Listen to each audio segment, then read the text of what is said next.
Tá valendo? Brasília, 16 de janeiro de 2020, 19 horas. Aqui na minha ponta esquerda, o Fabiano, intérprete de Libras. Ao meu lado aqui o Roberto Alvim, nosso secretário de Cultura.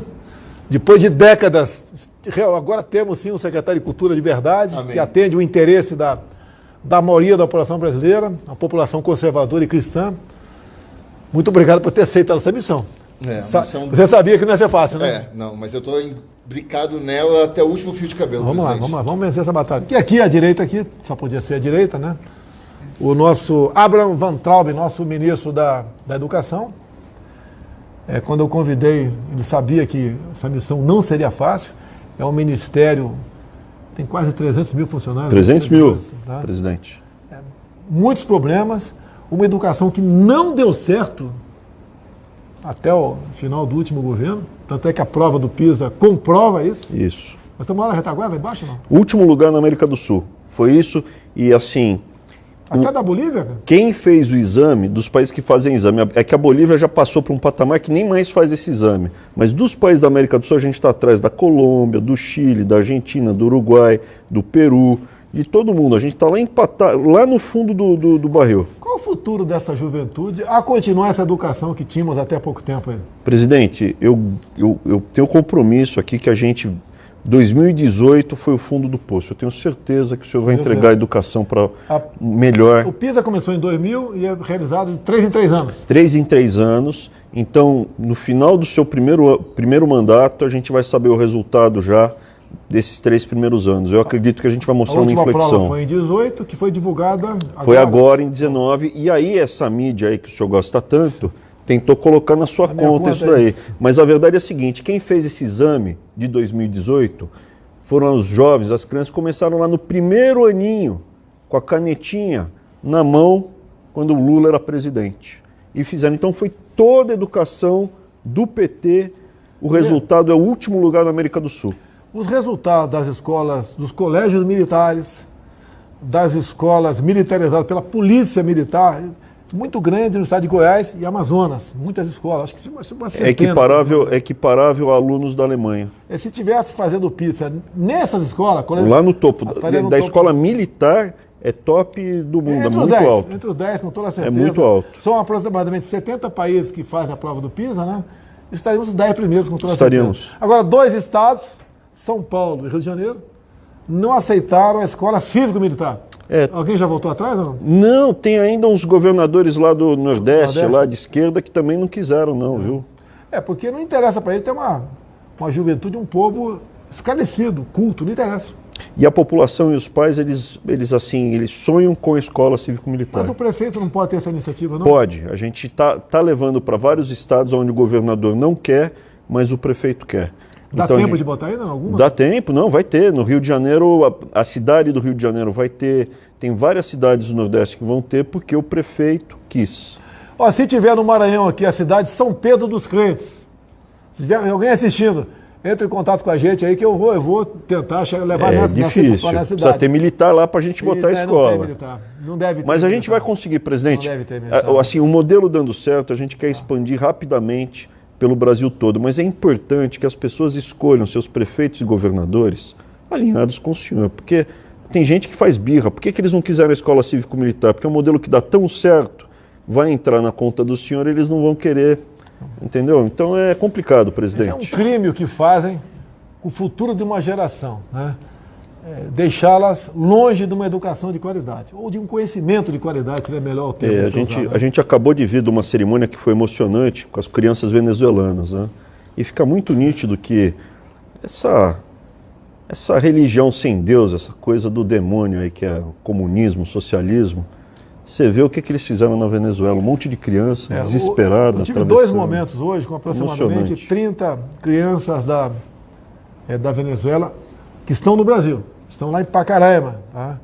E elas estão sendo interiorizadas juntamente com os seus pais. Se bem que o Abraham tem criança que o pai está na Venezuela. O pai entregou para um parente para ele vir para cá para a criança não morrer de fome na Venezuela. Não tem comida lá. Olha aí, você que gosta desse tipo de governo, né? Você que é amante do Lula. Tá? O Lula vivia lá fazendo campanha para o Chaves, fez campanha para o Maduro. Inclusive, certa vez o Lula falou, na Venezuela pode faltar tudo, menos democracia. E alguns falam, tem que esquecer o Lula. Peraí, cara, você não pode esquecer esse pessoal que arrebentou com o Brasil, porque estão vivos aí, vão disputar eleições em 22, quer que esses caras voltem? Tá? Não tenho ambição pelo poder, assim, uma obsessão, não, fique tranquilo, tá? Chega alguém melhor do que eu, todo direito você tem de votar nessa pessoa. Mas o que está em discussão aqui é o futuro do Brasil com esse regime que tem na Venezuela, que não era diferente do PT até pouco tempo atrás aqui. Vamos lá? Antes de falar a notícia aí, vai ter uma notícia daqui a pouco sobre o aumento de professores. Opa! Professor, pessoal do ensino básico. Tem ideia quantos professores são, mais ou menos? Por alto, mais ou menos? Alguns milhões, são né? todos os professores do ensino básico do Brasil inteiro. Tudo bem. O professor herói que foi abandonado esses anos todos, o senhor vai ser responsável, o governo do senhor está entregando o maior aumento real desde que foi feito o Fundeb, desde que foi feita essa metodologia de reajustar o piso do salário do professor ao Fundeb. Não, tem muito estudante que foi nas ruas contra você ano passado. Contra o senhor. Eu sou apenas um instrumento, presidente. Aí, ó, a realidade é verdade. O dinheiro não é meu nem teu, o dinheiro é do povo, vem de impostos.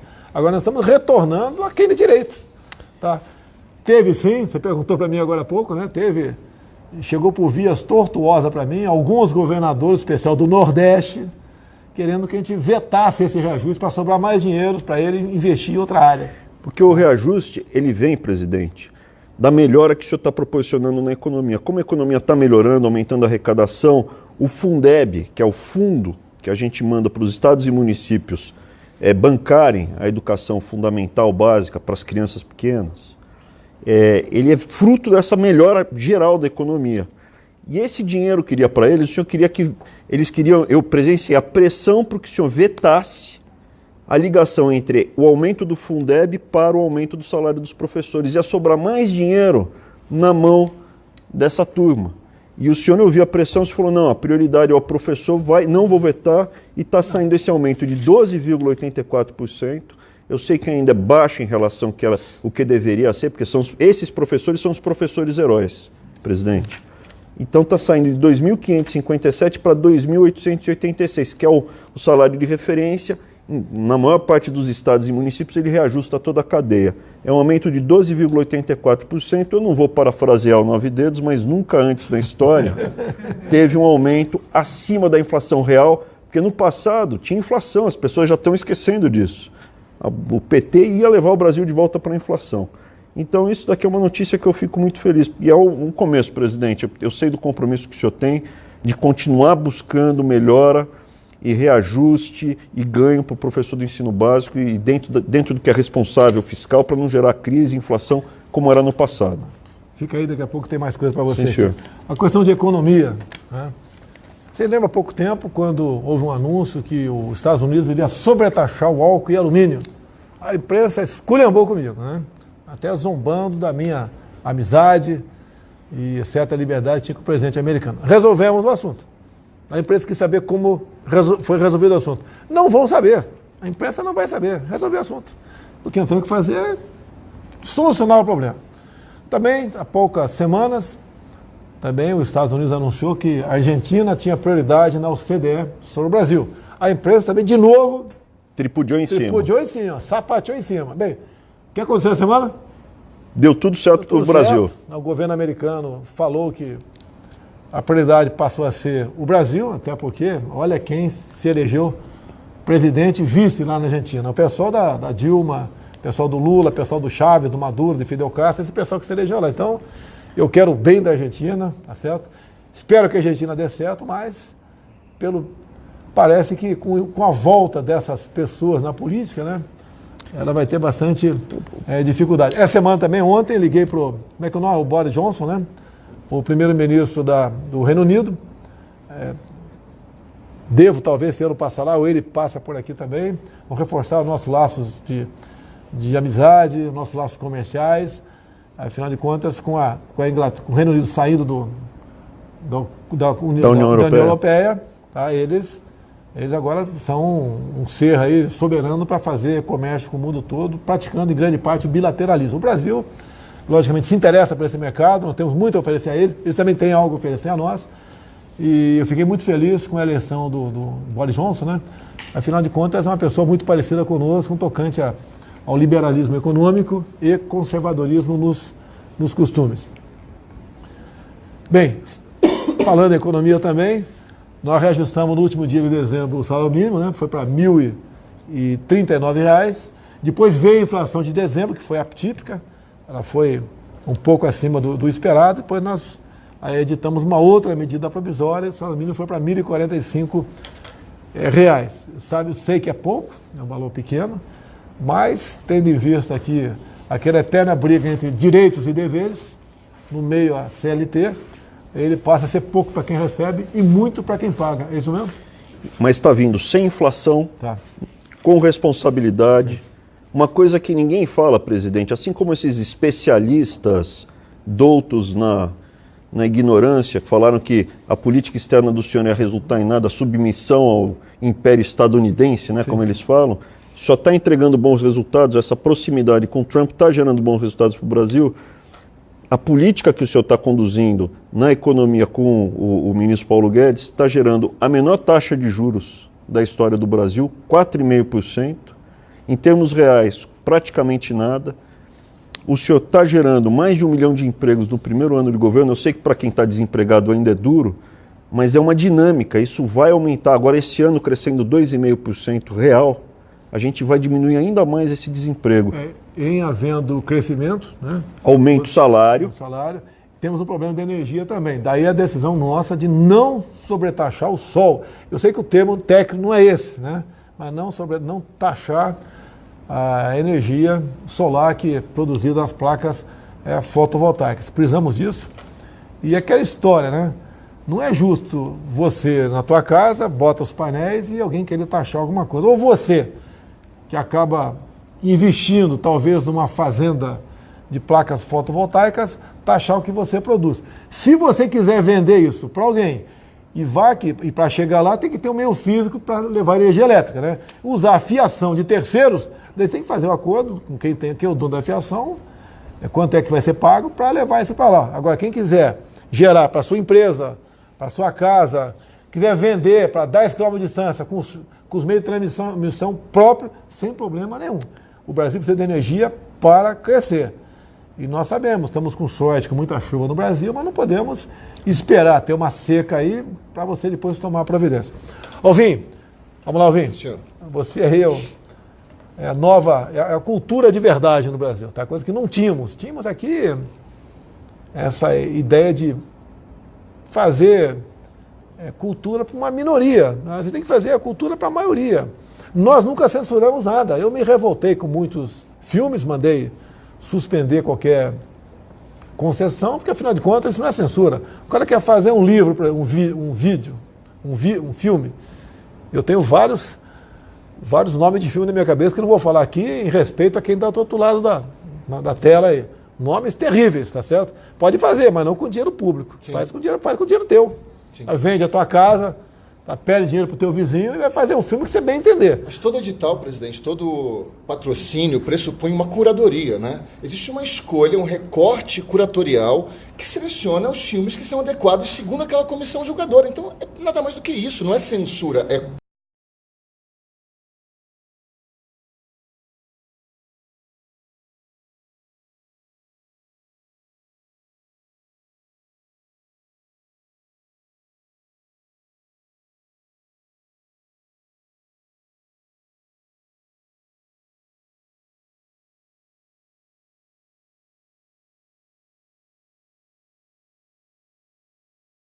Verdade, eles nunca deixaram recursos para isso. A gente não quer investir na questão de ideologia, quer fazer uma cultura sadia. Exato. Que você, pai, mãe, tenha o prazer de assistir um filme, ir no teatro, né, ir no cinema, saber se os teus filhos menores foram no cinema, no shopping, não vão ser agredidos com uma coisa que não condiz aí com a cultura, com a educação brasileira que nós queremos. Presidente, o senhor sabe de uma coisa? A gente vai lançar um edital para cinema em fevereiro, final de fevereiro, início de março no máximo. Esse edital vai ter várias categorias, curta-metragem, animação, filmes da primeira direção, diretores iniciantes, mas vai ter também categorias sobre filmes sobre a independência do Brasil. Opa, muito bom. E filmes sobre grandes figuras históricas brasileiras. Então, estamos tentando aí criar um cinema sadio, ligado aos nossos valores, aos nossos princípios, e alinhado com essa ideia de conservadorismo em arte, que é, na verdade, uma arte que dignifique o ser humano, que dignifique a condição humana. É contar a história verdadeira do Brasil, né? Lá de 1500 até agora. Não tem problema nenhum. Vamos falar a verdade acima de tudo, a verdade liberta, né? Exato. E você também está programando para esses dias, né? Prêmio Nacional das Artes. O que é isso aí? Então, presidente, isso vai ser a maior política cultural do seu governo e ouso dizer que é uma das maiores políticas de incentivo à cultura já lançadas na história do Brasil. Trata-se isso aqui de um edital que vai patrocinar uma série de categorias, obras inéditas em uma série de categorias. Nunca houve um edital desse tamanho, presidente. Então a gente vai patrocinar óperas, peças de teatro, pintura, quer dizer, exposições de pintura de novos pintores brasileiros, escultura, literatura, novos escritores, vamos escolher esses novos escritores no Brasil inteiro e lançar esses livros desses novos escritores, música, nas categorias música popular e música erudita também, e chegamos até cultura pop. Esse edital também compreende histórias em quadrinhos. Então a gente vai desde a ópera, passando pelo teatro, pela pintura e chegando até as histórias em quadrinhos. O que é mais interessante nesse edital, presidente, é que ele vai ser distribuído de um modo igualitário pelas 5 regiões do Brasil. Então, a mesma quantidade de dinheiro, de verbas que vão ser destinadas para a região Sudeste, que geralmente centraliza a questão da cultura, vai ser destinada para a região Nordeste, para a região Norte, Centro-Oeste, região Sul. Então, a gente vai ter uma distribuição dessas verbas de incentivo à cultura por todo o Brasil. E o melhor disso tudo, presidente, é o seguinte, é que nós vamos oferecer depois essas obras de arte de alta qualidade para a população com total acessibilidade. Então a gente tem metade dos ingressos de todas as apresentações, das óperas, das peças de teatro, dos shows de música, serão gratuitas. E os livros serão distribuídos gratuitamente, as histórias em quadrinhos também. Então a gente vai criar obras de arte de qualidade e vai oferecer isso, dar a oportunidade para novos artistas no Brasil inteiro e dar a oportunidade para o público brasileiro poder usufruir da alta cultura, das obras de arte de alta qualidade. Tá aqui. Curiosidade apenas, né? Eu não tenho bronca da imprensa, né? Eu fico chateado com os fake news, com as mentiras. Agora, tem órgãos que nem entrevista a gente, né? Que antigamente entrevistava e deturpava. Agora eles vão para mentira logo direto. Tivemos uma da Globo Online na semana que foi o máximo. Parabéns, Globo aí. O título é o seguinte: Heleno convence Moro a não demitir Sérgio Moro. Tá bom, pessoal? E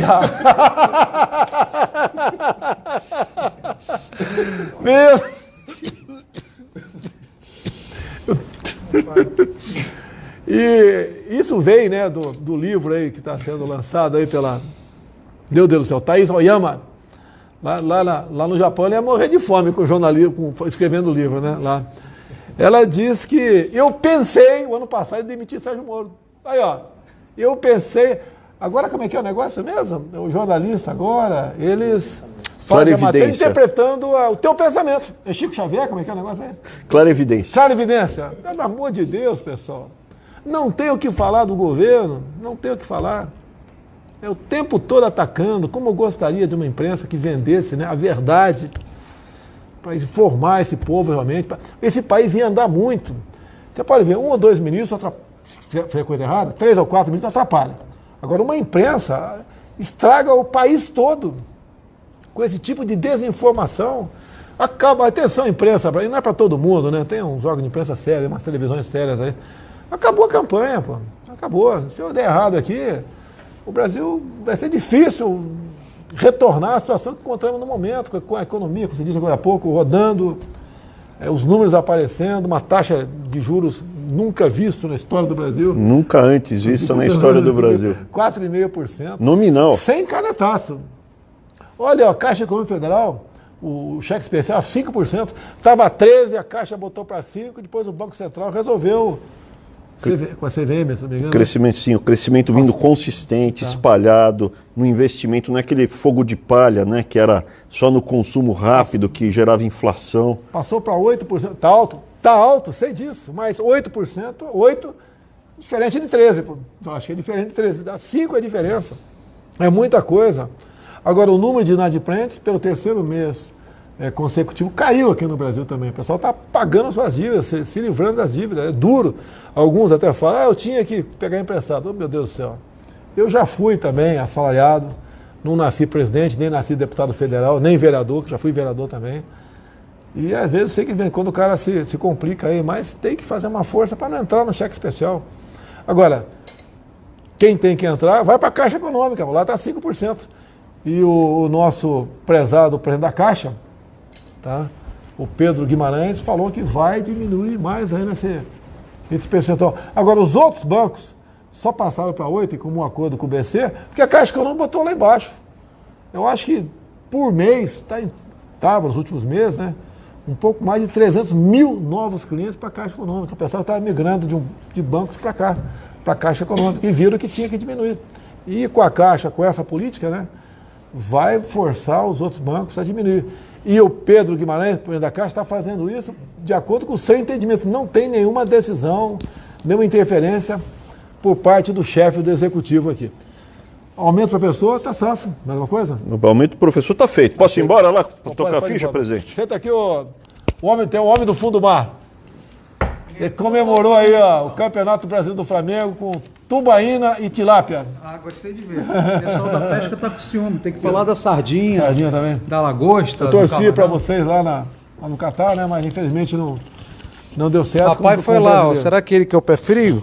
Vamos lá, pessoal, base de Antártica, né? Anteontem havia anunciado uma live, depois passamos para ontem, tendo em vista as condições climáticas. Demorou o pessoal chegar, chegou tarde ontem, então não foi possível fazer a live. Já estão retornando, mas atrasou o retorno, tendo em vista as condições atmosféricas, que ela muda muito rapidamente. O pessoal está retornando, foram lá participar da reinauguração da nossa base lá em Antártica. Uma base que realmente orgulha a todos nós. Eu quero ver se esse pessoal for para lá, obviamente tendo à frente aí o nosso ministro da Ciência e Tecnologia, o Marcos Pontes, a gente possa fazer uma live brevemente para ele falar para que serve, o que o Brasil está fazendo lá, fazer uma série de perguntas, né? Como é que pode tomar uma cerveja lá na Antártica? Não tem geladeira lá, pô, impressionante. Não, é só botar no gelo. Não sei por quê. Tubaína gelada lá, não tem como tomar, não tem geladeira lá, pô. Tem que mandar a geladeira para lá, pô. Tem os icebergs. O que eles alimentam, como eles sobrevivem lá, o seu relacionamento com gente de outros países que estão na região, tá certo? Como é que é a comunicação deles, o que já descobriram até agora, quantos cientistas estão lá pesquisando, são verdadeiros heróis, realmente, tá certo? Então, e com essa nova base agora, muito mais meios para melhor trabalhar, eles terão a partir de agora, né? E o Brasil realmente tem de vista cumprir esses pré-requisitos, ele passa a ser um dos, entre aspas, né, dono do continente gelado que é a Antártica. Você tem conhecimento, já que você é o secretário da Pesca, eu quero fazer pergunta difícil para você. O que é CRIO? Sabe o que é CRIO? Não? Claro que sei. Então dá uma aula de CRIO. Dá uma aula para a gente aí. É um microcrustáceo que é rico naquela região gelada, que vários países exploram. Inclusive, nós temos direito a licenças de CRIO, mas o setor produtivo pode querer investir. O Brasil paga atualmente, desde a década de 80, $100 mil por ano por um espaço na Antártica. E nós não utilizamos essa licença de pesca, capitão. Vamos tá aí uma oportunidade. Vamos correr atrás aí, tá certo? Tá? É um microcrustáceo. Quero confessar a vocês aqui, né? Eu sabia do potencial da pesca em parte do Brasil. Tá? Se soubesse com mais amplitude, eu não teria extinguido o Ministério da Pesca, né? Ele é secretário. Né? Eu teria mantido o Ministério da Pesca, que teria muito mais meios para melhor trabalhar, para fazer com que o pescado no Brasil, a piscicultura, pese realmente na nossa balança comercial, pese realmente na alimentação aí do povo brasileiro. Tem uma proposta de levar o peixe, o pescado para a escola, Temos já, enviamos 27 ofícios para todos os governadores, tá? E agora estamos reforçando, porque estamos aumentando a produção de pescado, tanto da maricultura, da pesca selvagem, quanto na aquicultura, que é o modelo mundial, está crescendo em aquicultura. E os governadores, mais uma vez, governadores de todo o Brasil, a Secretaria de Aquicultura e Pesca já oficiou os senhores, dando essa opção. Tem todo o apoio do governo federal para que ajudemos esses produtores locais e, obviamente, capitão, o Brasil está engordando muito. É o segundo país mais gordo do mundo hoje. E a resolução disso, obviamente, passa por uma alimentação saudável. E o peixe, com certeza, melhor que batata frita, melhor que tantas coisas que são oferecidas para a criançada. Olha só, segundo a Embrapa, 1 hectare de lago, um hectare, mais 100 por 100, mais ou menos o tamanho do campo de futebol. Segundo a Embrapa, dá para tirar por ano de 10 a 15 toneladas de tilápia, é isso mesmo? Se for em cativeiro, em sistema super intensivo, até 100 toneladas por hectare. E nós já trouxemos tecnologia, né? Inclusive Israel é um grande modelo disso, em pequenas áreas, com oxigenação. Você já foi ver a piscicultura no deserto lá em Israel? Foi lá com o senhor, lhe acompanhei lá naquela comitiva. Mas eu não fui na piscicultura, nessa viagem eu não fui lá. É uma coisa fantástica, não é? Maravilhoso. Tá certo. Piscicultura no deserto. O Brasil é um país das águas. Nós temos aqui bacias, né? Bacias, temos aqui rios em abundância, uma costa aí, um pouco mais de 7 mil quilômetros de costa. 8.500 quilômetros. 8.500 de costa, é o tamanho, 8.500 quilômetros de costa brasileira, lagos, chove com frequência, quase que no Brasil todo. A gente não pode ficar afastado disso. Capitão, Brasil, maior detentor de recursos hídricos do mundo. E detalhe, somos potência em avicultura, suinocultura, em aves, tudo. Isso mostra que, mesmo com o potencial da natureza que Deus nos abençoou, a gestão da pesca durante muitos anos serviu a interesses políticos partidários que agora não mais, né? Inclusive, gostaria que o senhor só me desse um minuto para falar. Ontem, parabenizando a gestão da nossa ministra Tereza Cristina, ela criou um núcleo China dentro do Ministério da Agricultura e ontem lotamos o auditório do Ministério da Agricultura. Setor produtivo do Oiapoque ao Chuí, camarão, pesca selvagem, piscicultura, tilápia, vieram e fizemos um treinamento como exportar para a China. Ou seja, capitão... Tem espaço para exportar peixe para a China? Eles são os maiores produtores de peixe do mundo e os maiores importadores de peixe do mundo. Cada chinês come em média 50 quilos de pescado por ano. Lá são quase 1 bilhão e 400 milhões de habitantes. É um grande comércio para nós, né? Quem sabe exportando mais peixe, né? Sobre mais carne pra gente aqui. Estamos ajudando. O pessoal reclama do preço da carne com razão, reclama com razão. Vamos comer peixe. É a lei da oferta e da procura. Não dá para tabelar a carne, né? Tem gente que pede para tabelar cerveja. Tabelar o camarão, e daí? Não pode, de jeito nenhum. Nem a tubaína. É o livre mercado, pessoal. O Brasil tem uma dívida monstruosa para pagar. O ano passado nós pagamos mais de R$1 bilhão por dia de juros e amortização de dívida. Com a diminuição da taxa Selic, a previsão esse ano, segundo o Banco Central, nós pagamos menos 110 bilhões de reais de juros. Então o Brasil está... né? Hoje teve um grande empresário australiano conversando comigo, ele é da área da mineração. Ele está querendo explorar vanádio no Piauí. O Piauí é o estado mais pobre do Brasil, né? O penúltimo é o Maranhão, acho que o Piauí é o mais pobre, sim.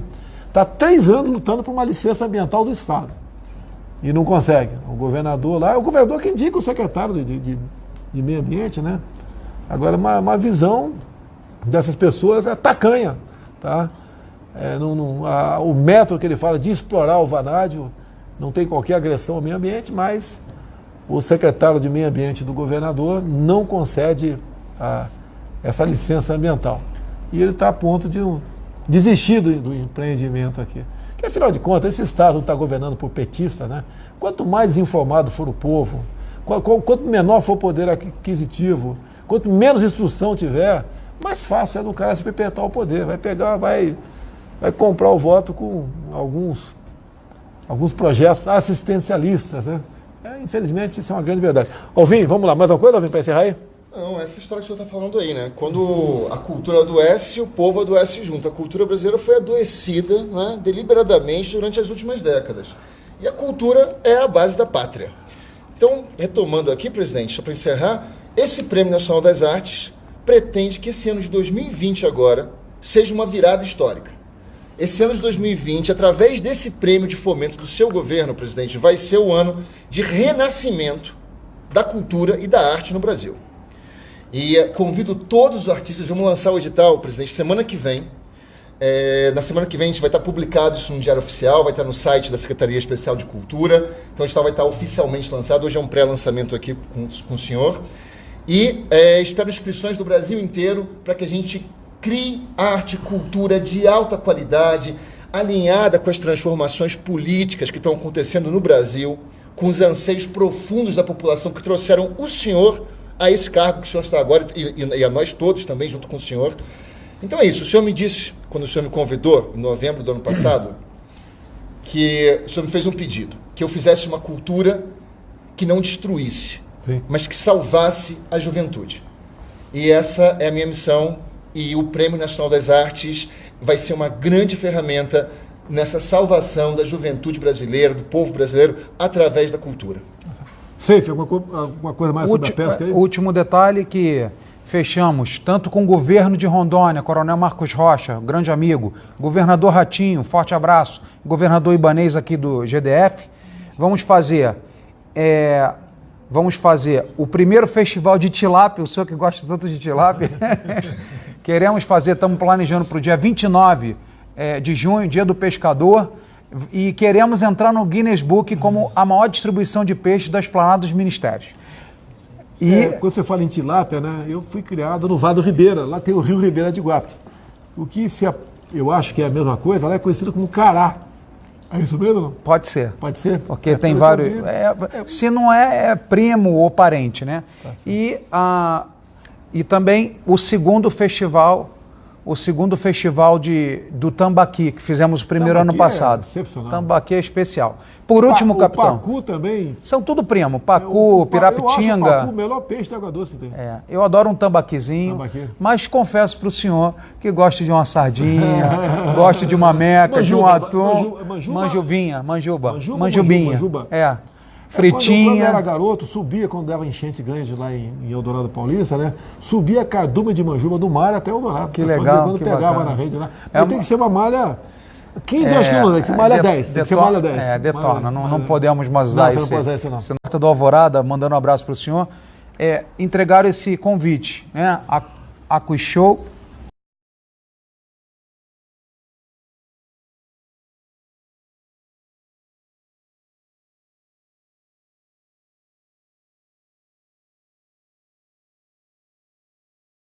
Pegava na rede lá. Mas tem que ser uma malha 15, acho que não, tem que ser malha 10. Tem que ser malha 10. Detona. Não podemos mais usar isso. Não pode usar isso, não. Senador do Alvorada, mandando um abraço para o senhor. Entregaram esse convite, né? A Quiz Show.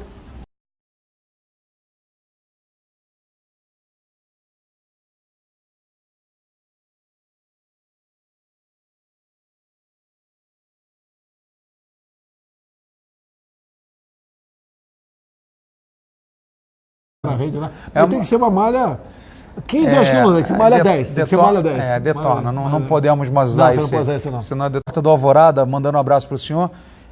Entregaram esse convite, né? A Quiz Show. É muito convite para participar, isso é muito bom. Te ajuda, sempre quando possível, te ajuda a promover esse tipo de atividade. O comércio no Brasil, nós temos que estimular isso aqui, mostrar que as pessoas têm valor. Mas ele está ajudando, estou trabalhando na questão do preço do gás, preço do combustível.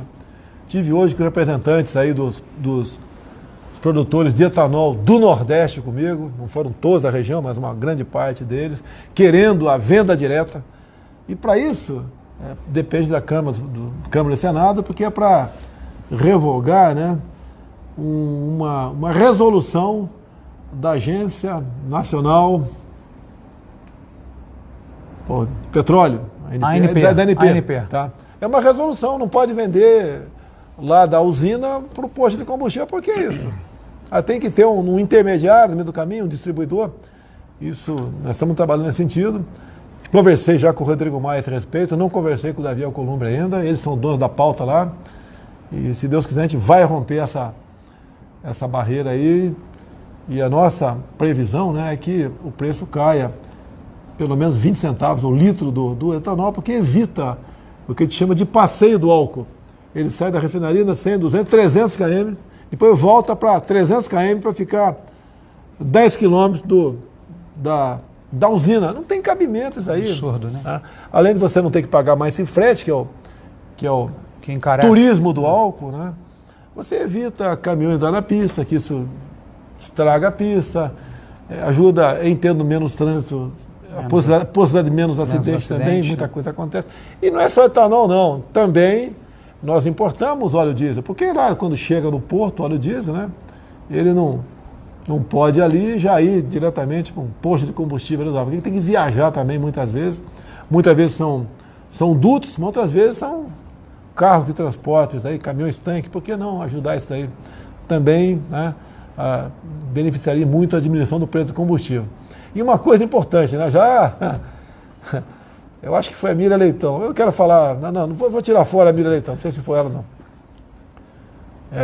Diz uma repórter, uma mulher, que eu quero interferir no imposto do Estado. A proposta que eu estou fazendo, o colega da imprensa, o gênio da imprensa, né? Gênio com J, para não ter dúvida, tá? Gênio da imprensa, tá? Rapaz. O que eu quero, o que eu gostaria, né? Depende do parlamento, é que o ICMS, que é um imposto estadual, o que você reclama com razão aqui? Olha, nós diminuímos 3% o preço do combustível, né? Bebendo uma água terrível lá, né? É lógico, o governador...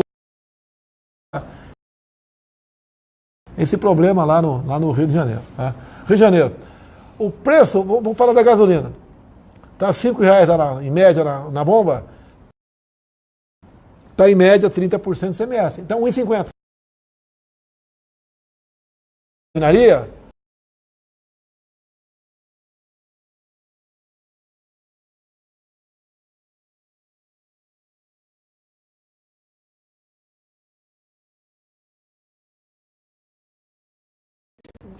respondido pelo governador, que continua cobrando um valor na ponta da linha, ele não é rapidamente respondido pelo governador, que continua cobrando tá certo?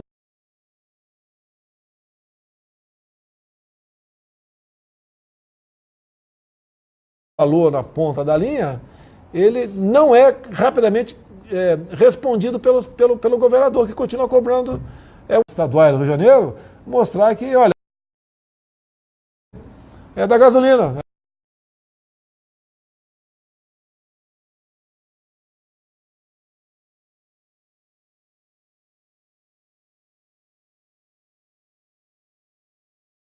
Bomba. O transportador, o governador. O que é o governo?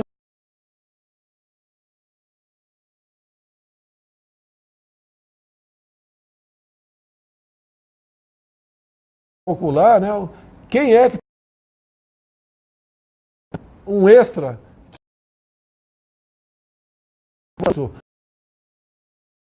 um preço, 1 litro de gasolina